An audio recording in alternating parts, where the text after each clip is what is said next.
Hello students, welcome all of you. Class 10th के chapter number 2 मानव तंत्र में उत्सर्जन तंत्र के बारे में हम स्टडी कर रहे हैं। और इसके पिछले लेक्चर में हमने ये पढ़ा था जो मनुष्य का उत्सर्जन तंत्र है वो प्रमुख रूप से कुछ संरचनाओं से बना होता है। जैसे इसकी जो फर्स्ट स्ट्रक्चर है किडनी होती है या वृक्क जिन्हें हम बोल सकते हैं।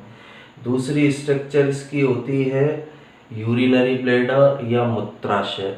यूरिनरी ब्लैडर या मूत्राशय के नाम से उसे जाना जाता है। तीसरी स्ट्रक्चर इसकी होती है यूरेटर या मूत्र नलिकाएं। तीसरी संरचना है उत्सर्जन तंत्र की मूत्र नलिका और चौथी संरचना होती है मूत्र मार्ग। इन चारों के बारे में हमने पिछले लेक्चर के अंदर डिस्कस किया था कि मानव का उत्सर्जन तंत्र वृक्क, मूत्राशय, मूत्र नलिका और मूत्र मार्ग, इन चार संरचनाओं से मिलकर उत्सर्जन तंत्र का निर्माण होता है। फिर हमने किडनी के बारे में पढ़ा था, वृक्क के बारे में, वृक्क जो स्ट्रक्चर है उस संरचना के बारे में हमने स्टडी किया था। और लास्ट पॉइंट वृक्क के अंदर हमने ये पढ़ा था जो वृक्क है उसकी संरचनात्मक और क्रियात्मक इकाई नेफ्रॉन होते हैं जो लाखों की संख्या में किडनी या वृक्क के अंदर पाए जाते हैं। इनकी संख्या लाखों की संख्या में होती है नेफ्रॉन की। नेफ्रॉन वृक्क की संरचनात्मक और क्रियात्मक इकाई होते हैं। तो आज के लेक्चर के अंदर हमें नेफ्रॉन की स्ट्रक्चर के बारे में पढ़ना है कि नेफ्रॉन जो है जो वृक्क की संरचनात्मक और क्रियात्मक इकाई है उसकी संरचना किस प्रकार की होती है। तो नेफ्रॉन की स्ट्रक्चर को हम एक डायग्राम के थ्रू समझते हैं कि नेफ्रॉन स्ट्रक्चर या संरचना किस प्रकार की है। और नेफ्रॉन में सबसे पहले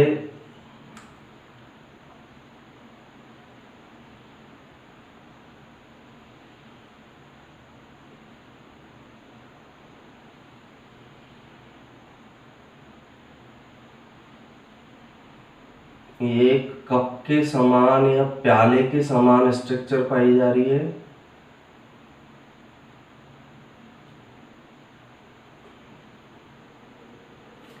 ये जो स्ट्रक्चर है इसे बॉमन कैप्सूल कहते हैं। अभी नामांकन हम एक साथ करेंगे सबका। बॉमन कैप्सूल के बाद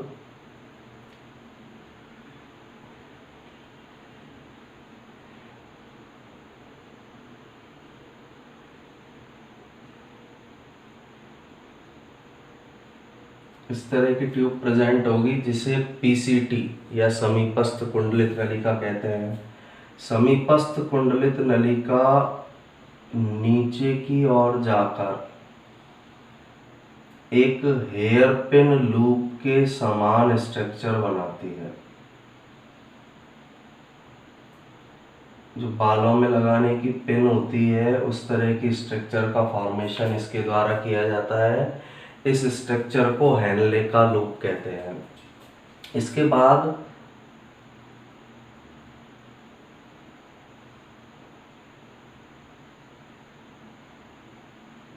इसके द्वारा जो नेक्स्ट स्ट्रक्चर बनाई जाएगी उसे बोला जाता है डीसीटी, दूरस्थ कुंडलित नलिका के नाम से इसे जाना जाता है।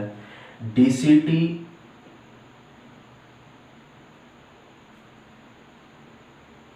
एक नलिका में जुड़ी रहती है।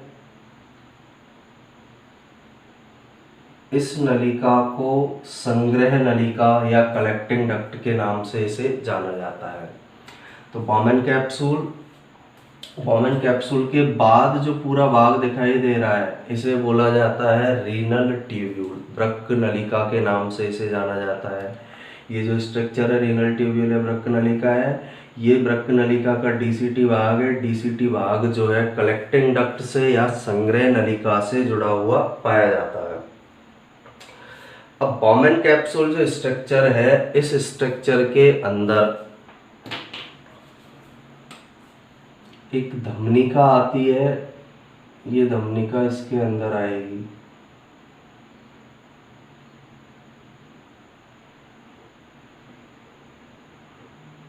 और इस धमनिका के द्वारा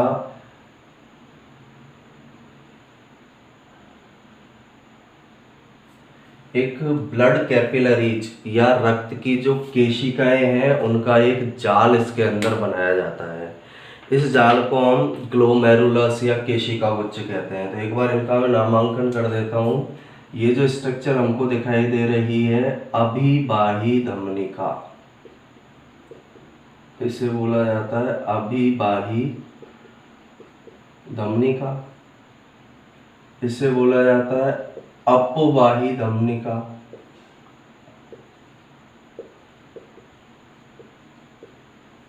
ये जो स्ट्रक्चर बनी है ग्लोमेरुलस,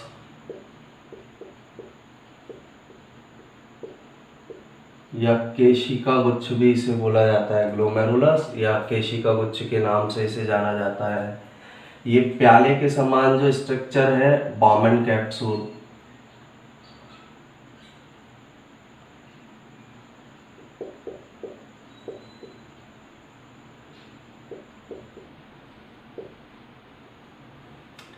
अब यहां से जो नलिका स्टार्ट हुई है इस पूरी नलिका को रीनल ट्यूब्यूल या वृक्क नलिका कहते हैं। अब वृक्क नलिका के भाग कौन कौन से हैं? ये जो भाग है इस भाग को बोला जाएगा समीपस्थ कुंडलित नलिका। समीपस्थ कुंडलित नलिका। ये वाला जो पार्ट है दूरस्थ कुंडलित नलिका। दूरस्थ कुंडलित नलिका। ये जो नली दिखाई दे रही है संग्राहक नलिका, कलेक्टिंग डक्ट भी इसको बोला जाता है, संग्राहक नलिका कहलाती है। जो समीपस्थ कुंडलित नलिका है इसे शॉर्ट में बोला जाता है पीसीटी। दूरस्थ कुंडलित नलिका को डीसीटी और संग्राहक नलिका को सीडी, कलेक्टिंग डक्ट के नाम से इसे जाना जाता है।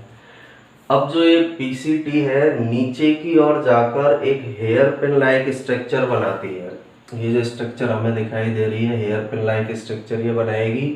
इस स्ट्रक्चर को हेनले का लूप कहते हैं। ये जो स्ट्रक्चर दिखाई दे रही है इसे हेनले का लूप कहा जाता है। ये संरचना हेनले का लूप कहलाती है।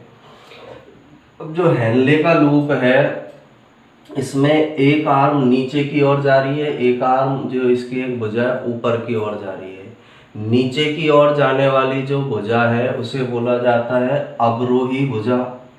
ये वाली जो आर्म है इसे बोला जाएगा अवरोही भुजा, और ये वाली जो आर्म है इसे किस नाम से जाना जाता है? आरोही भुजा।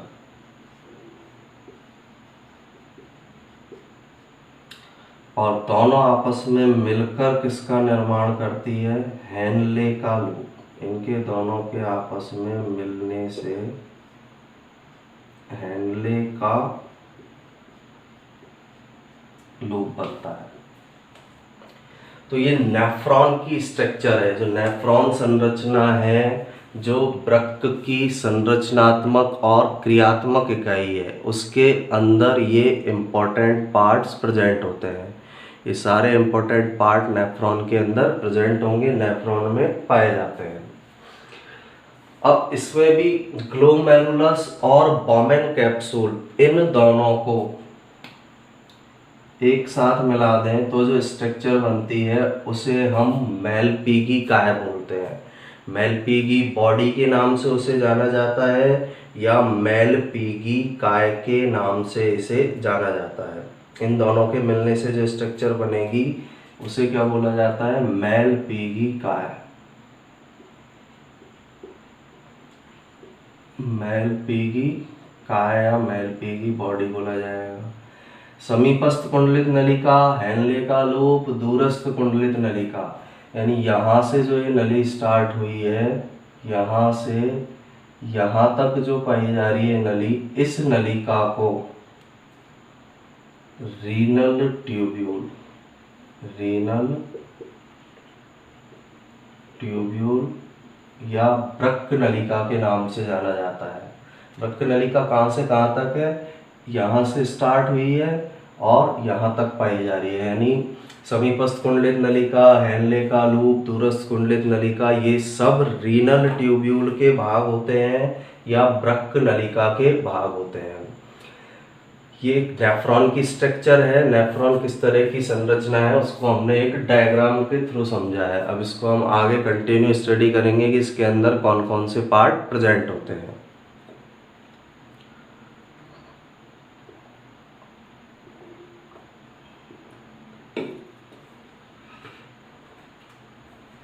तो हेडिंग जो है हमारी, हेडिंग क्या है इसकी, नेफ्रॉन की संरचना। नेफ्रॉन की संरचना। अब नेफ्रॉन क्या होता है, पिछले लेक्चर में हमने पढ़ा है, जो किडनी या वृक्क है उसकी संरचनात्मक और क्रियात्मक इकाई को नेफ्रॉन कहा जाता है। तो पहले नेफ्रॉन क्या है, वृक्क की संरचनात्मक व क्रियात्मक इकाई, संरचनात्मक व क्रियात्मक इकाई नेफ्रॉन कहलाती है। जो वृक्क है उसकी संरचनात्मक और क्रियात्मक इकाई को नेफ्रॉन के नाम से जाना जाता है।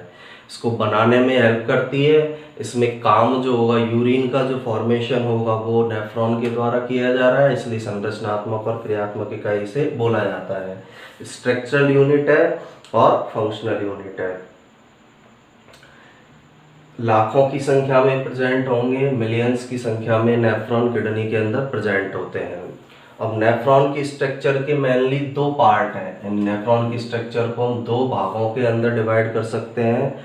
फर्स्ट पार्ट बॉमेन कैप्सूल और सेकंड पार्ट कौन सा होता है, रीनल ट्यूब्यूल। तो नेफ्रॉन की संरचना, नेफ्रॉन को हम कितने पार्ट्स में डिवाइड कर सकते हैं, संरचना को दो भागों में। इसका फर्स्ट पार्ट क्या कहलाता है, बॉमेन कैप्सूल, बॉमेन कैप्सूल। दूसरा पार्ट इसका कहलाएगा रीनल ट्यूब्यूल, रीनल ट्यूब्यूल। वृक्क नलिका भी इसे बोल सकते हैं, रीनल ट्यूब्यूल या वृक्क नलिका।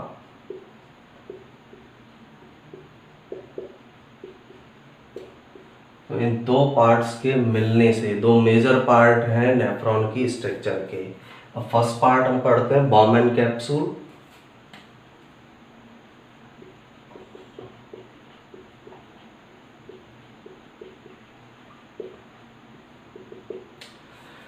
बॉमेन कैप्सूल क्या है, एक कप के शेप का एक बैग इसके अंदर पाया जा रहा है।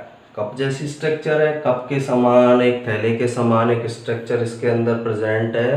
अपर पार्ट ऑफ नेफ्रॉन में होगी, नेफ्रॉन के सबसे ऊपरी हिस्से में एक कप के समान स्ट्रक्चर प्रेजेंट होती है, जिसे हम बॉमेन कैप्सूल कहते हैं। कप के समान स्ट्रक्चर दिख रही है, इसे किस नाम से जाना जाता है, बॉमेन कैप्सूल के नाम से। इसके अंदर क्या होता है, बॉमेन कैप्सूल में अभिवाही धमनिका आती है और केशिकाओं का एक गुच्छा बना देती है। अभिवाही धमनिका आएगी, केशिकाओं का एक गुच्छा बनाएगी, और जो गुच्छा बनेगा उस गुच्छे को ग्लोमेरुलस या केशिका गुच्छ कहा जाता है। केशिका क्या होती है, सबसे जो पतली नलिकाएं हैं हमारे जो circulatory system, blood circulatory system में, उन्हें केशिकाएं कहा जाता है। तो केशिकाओं का एक गुच्छा अभिवाही धमनिका द्वारा बॉमेन कैप्सूल में बनाया जाता है, जिसे ग्लोमेरुलस या केशिका गुच्छ के नाम से जाना जाता है। और केशिका गुच्छ को बनाने के बाद ये अभिवाही धमनिका बाहर की ओर अपवाही धमनिका के रूप में बाहर की ओर निकल जाती है। इस बॉमेन कैप्सूल में से बाहर की ओर ये अभिवाही धमनिका अपवाही धमनिका के रूप में निकल जाती है। अब ये धमनिकाएं क्या है, वृक्क में जो धमनी पाई जा रही है, जब हमने स्ट्रक्चर पढ़ी थी, डायग्राम बनाया था, वृक्क धमनी लिखा था, रीनल आर्टरी। तो रीनल आर्टरी की ब्रांच है, जो वृक्क धमनी है उसकी शाखा ही क्या कहलाती है, धमनिका। अंदर जो आ रही है उसे अभिवाही धमनिका बोलेंगे, बाहर जो निकल रही है उसे क्या बोला जाता है, अपवाही धमनिका उसे बोला जाता है। तो बॉमेन कैप्सूल में अविवाही धमनिका आई, उसने केशिकाओं का एक गुच्छा बनाया, उस केशिकाओं के गुच्छे को ग्लोमेरुलस या केशिका गुच्छ के नाम से उसे जाना जाता है। ग्लोमेरुलस का एक एंड जो है रीनल आर्टरी से जुड़ा रहता है। रीनल आर्टरी का मतलब है वृक्क की धमनी से जुड़ा रहता है, एक एंड इसका वृक्क धमनी से जुड़ा रहेगा, जो इसमें ऑक्सीजनेटेड ब्लड को लाएगी। और ऑक्सीजनेटेड जो ब्लड इसके अंदर आया है, ऑक्सीजन युक्त रुधिर जो इसके अंदर आ रहा है, उसके अंदर उपापचय से बने हुए अपशिष्ट पदार्थ होते हैं। यानी जो अविवाही धमनिका इसके अंदर रक्त को लेकर आएगी, ऑक्सीजन युक्त रुधिर होता है, लेकिन इस ऑक्सीजन युक्त रुधिर में अपशिष्ट पदार्थ उपस्थित होते हैं। एक एंड इसका इससे जुड़ रहा है, जो वृक्क धमनी उससे जुड़ रहा है। वृक्क धमनी की शाखा ही क्या है? अविवाही धमनिका। इसके अंदर ऑक्सीजन युक्त ब्लड को लाई, इस ऑक्सीजन युक्त ब्लड में उपापचय की क्रिया से बनने वाले वेस्ट मटेरियल प्रेजेंट होंगे। और इसका जो अदर एंड है वो रीनल वीन से जुड़ा रहेगा। नीचे आइए, आगे इसका जो दूसरा हिस्सा निकला है ना अविवाही धमनी का, ये वृक्क की शिरा से जुड़ा रहता है। और वृक्क की शिरा क्या करती है? जब इसमें से फिल्टर कर लिया जाएगा, तो पदार्थों को फिल्ट्रेशन कर लिया जाएगा, पदार्थों में से अपशिष्ट पदार्थों को निकाल लिया जाएगा, उसके बाद जो वृक्क की शिरा है वो उस ब्लड को वीना केवा में डाल देती है। वीना केवा होती है जो हार्ट तक ब्लड को लेकर जाएगी। तो इसमें अंदर लाने का काम, ब्लड को अंदर लाने का काम अविवाही धमनिका कर रही है, बाहर ले जाने का काम अपवाही धमनिका कर रही है। अपवाही धमनिका जो है किससे जुड़ी रहेगी? वृक्क शिरा से जुड़ी रहेगी। वृक्क शिरा फिल्टर होने के बाद रुधिर को हार्ट की ओर ले जाने का काम करती है। ये यहाँ तक का पॉइंट हमें इसके अंदर याद रखना है। ये सारी स्ट्रक्चर किसके अंदर आएगी? बॉमेन कैप्सूल के अंदर। तो बॉमेन कैप्सूल क्या है? जो नेफ्रॉन है उसके ऊपरी हिस्से में, नेफ्रॉन के ऊपरी हिस्से में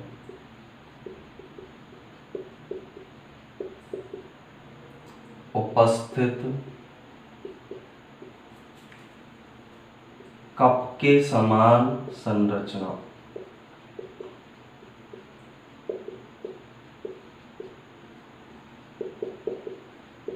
बॉमेन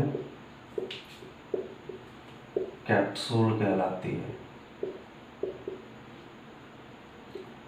नेफ्रॉन का ऊपरी हिस्सा है, इसमें कप के समान हमको स्ट्रक्चर दिखाई दे रही है। इस कप के समान स्ट्रक्चर को, इस कप के समान संरचना को बॉमेन कैप्सूल के नाम से जाना जाता है। जो कप लाइक स्ट्रक्चर है उसे बॉमेन कैप्सूल कहते हैं। सेकंड पॉइंट, बॉमेन कैप्सूल में, बॉमेन कैप्सूल में कौन सी धमनिका आ रही है? अविवाही धमनिका आती है। बॉमेन कैप्सूल में अविवाही धमनिका के द्वारा केशिकाओं का एक समूह बनाया जाता है। केशिकाओं का एक गुच्छा या समूह बनाया जाता है,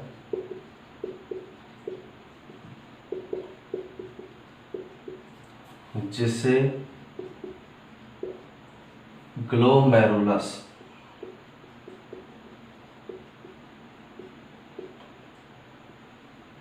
या केशिका गुच्छ कहते हैं। ये बॉमेन कैप्सूल है। बॉमेन कैप्सूल में अविवाही धमनिका आई, केशिकाओं का एक गुच्छा बनाया। इस स्ट्रक्चर को हम ग्लोमेरुलस या किस नाम से जानते हैं? केशिका गुच्छ के नाम से जानते हैं। केशिकाओं का गुच्छा है इसलिए इसे केशिका गुच्छ या ग्लोमेरुलस नाम से इसे जाना जाता है। अब इस ग्लोमेरुलस का एक सिरा, नेक्स्ट पॉइंट क्या है? ग्लोमेरुलस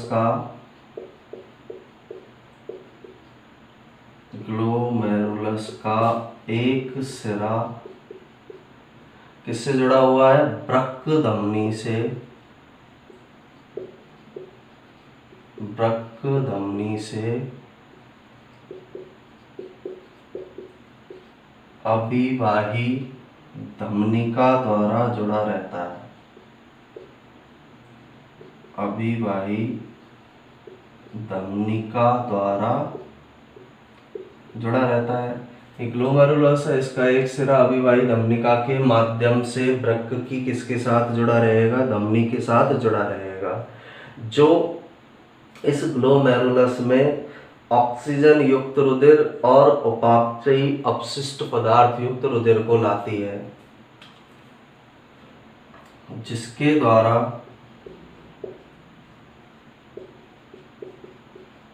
ग्लोमेरुलस में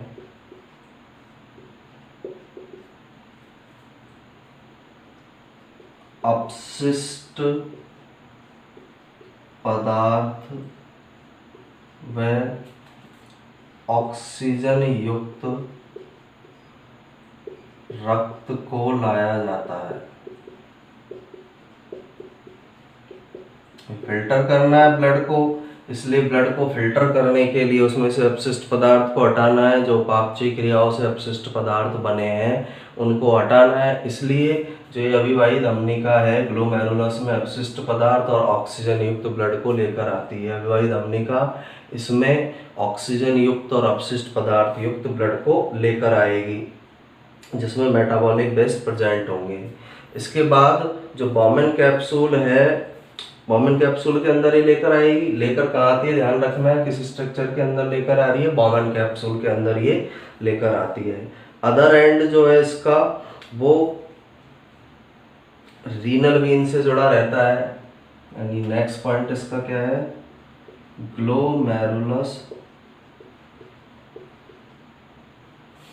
का दूसरा सिरा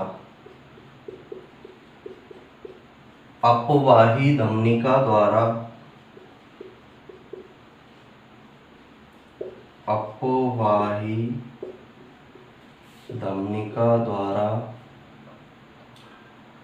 किसके साथ जुड़ा रहता है? वृक्क शिरा से जुड़ा रहता है। वृक्क शिरा से जुड़ा रहता है। यह अपवाही धमनिका है। इस अपवाही धमनिका द्वारा ग्लोमेरुलस का एक एंड किसके साथ जुड़ा हुआ होगा? वृक्क शिरा से जुड़ा हुआ होगा। वृक्क की जो शिरा है, रीनल जो वेन है, उसके साथ इसका दूसरा सिरा जुड़ा होता है, जो वृक्क से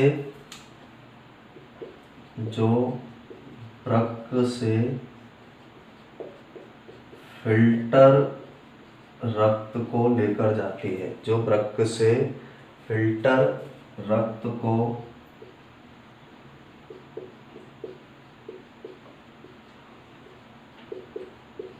लेकर जाती है। सिंपल सा ध्यान ये रखना है, जो ग्लोमेरुलस है उसका एक सिरा तो जुड़ा हुआ है अभिवाही धमनिका द्वारा वृक्क धमनी से, और वृक्क धमनी इसमें ग्लोमेरुलस में अभिवाही धमनिका के माध्यम से ऑक्सीजन युक्त ब्लड और जो मेटाबॉलिक वेस्ट उपापचयी जो अपशिष्ट पदार्थ है उनसे युक्त ब्लड को लाएगी। इसका फिल्ट्रेशन होगा इसमें पूरी प्रोसेस में। इसके बाद जो दूसरा सिरा है ग्लोमेरुलस का, ये किससे जुड़ा हुआ है? वृक्क शिरा से। किसके द्वारा जुड़ा हुआ है? अपवाही धमनिका के द्वारा जुड़ा हुआ है। तो इसके द्वारा ये क्या करती है? अपवाही धमनिका द्वारा ग्लोमेरुलस फिल्टर जो ब्लड है जिसका फिल्ट्रेशन हो चुका है, उस ब्लड को बाहर निकालने का काम करेगा। अभिवाही वर्ड का मतलब होता है अंदर लाने वाली धमनिका, यानी ग्लोमेरुलस के अंदर ब्लड को लाने वाली धमनिका। अपवाही का मतलब होता है ग्लोमेरुलस से दूर ले जाने वाली धमनिका। अभिवाही धमनिका वृक्क धमनी से जुड़ी हुई है, अपवाही धमनिका वृक्क शिरा से जुड़ी हुई है। वृक्क धमनी इसमें ऑक्सीजन युक्त और अपशिष्ट पदार्थ युक्त ब्लड को लाती है, उसके बाद ये छनता है, फिल्टर हो जाता है। उस फिल्टर हुए रक्त को अपवाही धमनिका द्वारा वृक्क शिरा में डाल दिया जाएगा। वृक्क शिरा इसको फिर हर्ट के अंदर तक ले जाने का काम करती है। तो ये ग्लोमेरुलस स्ट्रक्चर या बॉमेन कैप्सूल जो स्ट्रक्चर है उसके बारे में हमने पढ़ा है।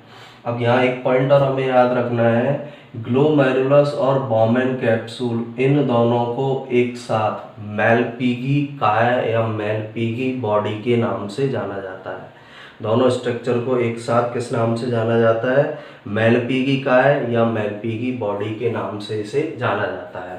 तो फर्स्ट स्ट्रक्चर हमने पढ़ी है जिसे बॉमेन कैप्सूल कहा जाता है। ये जो स्ट्रक्चर या संरचना है इसे बॉमेन कैप्सूल के नाम से इसे जाना जाता है। इसके बाद नेक्स्ट जो स्ट्रक्चर है नेफ्रॉन की स्ट्रक्चर में, रीनल ट्यूब्यूल या वृक्क नलिका। रीनल ट्यूब्यूल क्या है? बॉमेन कैप्सूल से नीचे एक नलिका स्टार्ट होती है जिसे हम रीनल ट्यूब्यूल कहेंगे। रीनल ट्यूब्यूल का बॉमेन कैप्सूल के पास वाला भाग समीपस्थ कुंडलित नलिका या पीसीटी कहलाता है।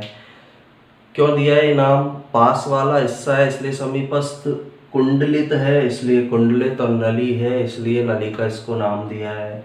दूर वाला भाग दूरस्थ कुंडलित नलिका या डीसीटी कहलाता है, और डीसीटी के द्वारा ये रीनल ट्यूब्यूल संग्राहक नलिका से जुड़ी रहती है। अब जो समीपस्थ कुंडलित नलिका है नीचे की ओर जाकर एक hairpin loop like structure बनाती है। उस लूप को हेनले का लूप कहते हैं। हेनले के लूप में नीचे की ओर आने वाली भुजा अवरोही भुजा कहलाती है, ऊपर की ओर जाने वाली भुजा आरोही भुजा कहलाती है। ये रीनल ट्यूब्यूल या वृक्क नलिका की स्ट्रक्चर के बारे में है। तो रीनल ट्यूब्यूल क्या है? सेकंड स्ट्रक्चर जो है इसकी रीनल ट्यूब्यूल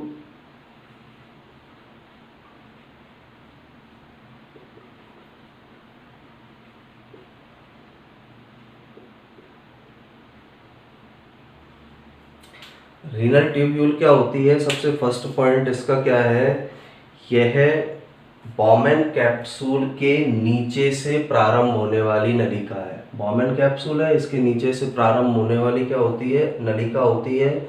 और इसका जो सेकंड पार्ट है डीसीटी, जो इसका लास्ट पार्ट जो है डीसीटी, वो संग्राहक नलिका से जुड़ा रहता है। तो रीनल ट्यूब्यूल यह है बॉमेन कैप्सूल के नीचे से प्रारंभ होती है। डायग्राम में हमें दिख रहा है कहाँ से प्रारंभ हो रही है? बॉमेन कैप्सूल के नीचे से प्रारंभ हो रही है। इसका अंतिम भाग कौन सा है? डीसीटी संग्राहक नलिका से जुड़ा होता है। संग्राहक नलिका से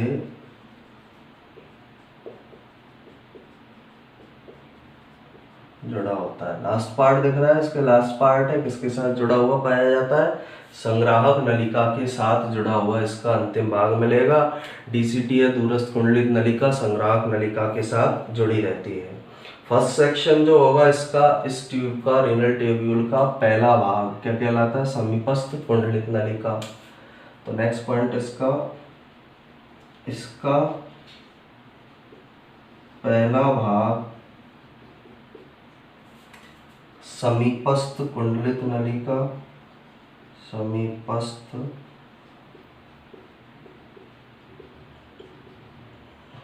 कुंडलित नलिका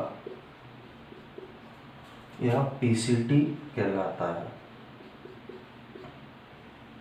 जहाँ से स्टार्ट हो रही है ना उसे बोला जाता है समीपस्थ कुंडलित नलिका। पास वाला है, मुड़ा हुआ है, इसलिए नाम दिया है समीपस्थ कुंडलित नलिका। इसका पास वाला भाग समीपस्थ कुंडलित नलिका कहलाता है। पास वाला हिस्सा समीपस्थ कुंडलित नलिका, दूर वाला जो हिस्सा होगा उसे किस नाम से जाना जाता है? दूरस्थ कुंडलित नलिका के नाम से उसे जाना जाता है। पास वाला भाग समीपस्थ कुंडलित नलिका होगा, दूर वाला भाग दूरस्थ कुंडलित नलिका कहलाएगा। इसके बाद केंद्रीय भाग में जो ये रीनल ट्यूब्यूल है नीचे की ओर जाकर किसका निर्माण करेगी? हेनले लूप का निर्माण करती है। सेंट्रल पार्ट में ये जो है hairpin loop like structure बनाती है जिसे हम हेनले लूप कहते हैं। केंद्रीय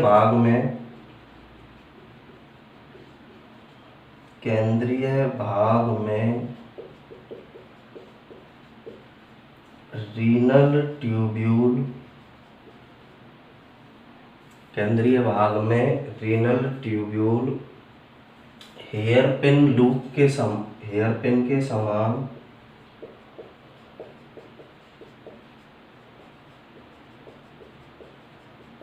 पिन के समान संरचना बनाती है,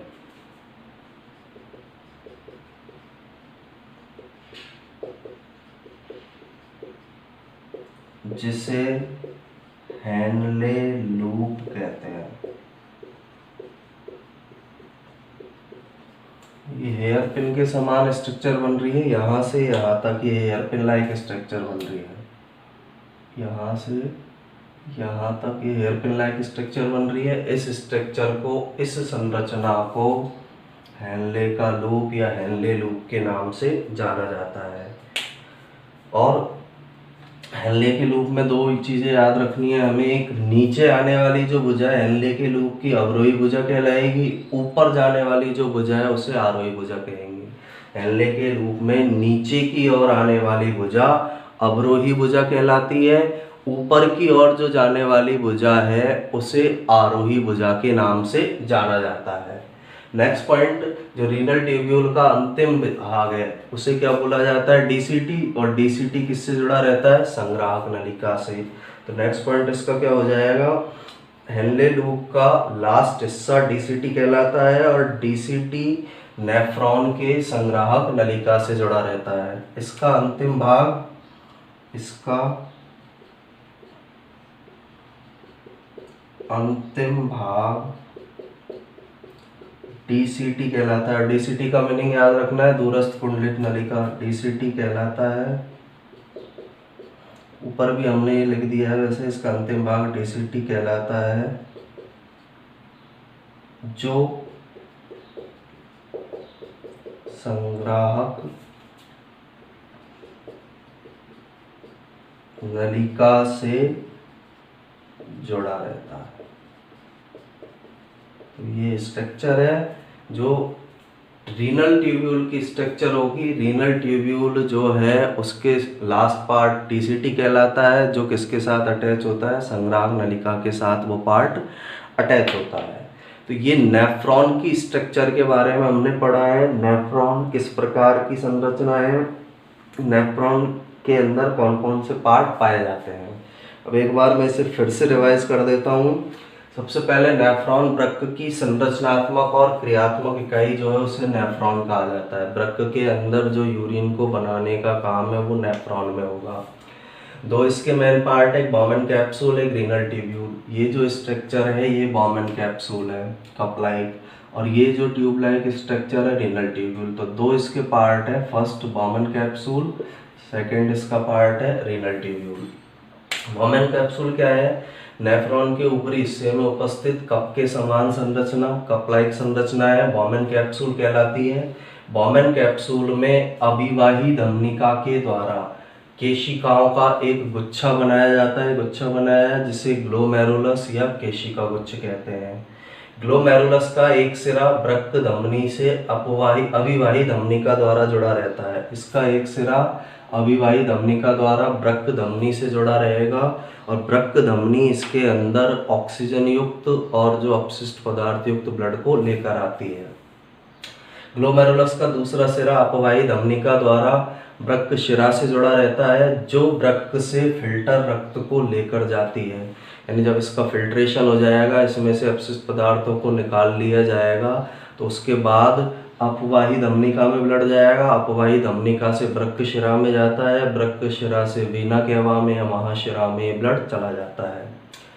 फिर दूसरा पार्ट है इसका रीनल ट्यूब्यूल। बॉमन कैप्सूल के नीचे से प्रारंभ होती है, यहाँ से स्टार्ट हो रही है रीनल ट्यूब्यूल। इसका अंतिम भाग जो है डीसीटी है, किससे जुड़ा रहता है? संग्राहक नलिका से जुड़ा हुआ। इसका पहला भाग समीपस्थ कुंडलित नलिका या क्या होता है? पीसीटी। केंद्रीय भाग में बीच में ये क्या होता है? रीनल ट्यूब्यूल एक हेयर पिन के समान, ये जो स्ट्रक्चर बन रही है हेयर पिन के समान, इस हेयर पिन के समान संरचना को बनाती है। इस हेयर पिन के समान संरचना को यहाँ से यहाँ तक जो स्ट्रक्चर है, इस स्ट्रक्चर को हेनले का लूप कहते हैं। हेनले के लूप में नीचे की ओर आने वाली भुजा अवरोही भुजा कहलाती है, ऊपर की ओर जाने वाली भुजा आरोही भुजा कहलाती है। इसके बाद इसका अंतिम भाग डीसीटी है। हमने पहले पढ़ा डीसीटी किसके साथ जुड़ा रहता है, संग्राहक नलिका के साथ जुड़ा रहता है। ये संग्राहक नलिका सभी संग्राहक नलिकाएं जो मूत्र नलिका पाई जाती है उसके साथ जुड़ी रहेगी, और मूत्र नलिका जो है वो किससे जुड़ी रहती है, मूत्राशय से जुड़ी रहती है। तो ये वृक्क की जो संरचनात्मक और क्रियात्मक इकाई है नेफ्रॉन के बारे में हमने पढ़ा है। नेक्स्ट लेक्चर के अंदर, अब यहाँ पहला पार्ट कंप्लीट होता है उत्सर्जन तंत्र का, किडनी या वृक्क। अगले लेक्चर में हम जो उत्सर्जन तंत्र की अन्य संरचनाएं हैं, जैसे यूरिनरी ब्लैडर मूत्राशय, यूरेटर मूत्र नलिका, यूरेथ्रा मूत्र मार्ग, इनके बारे में स्टडी करेंगे। और इसके नोट्स बनाने के लिए आप इसका स्क्रीनशॉट ले सकते हैं।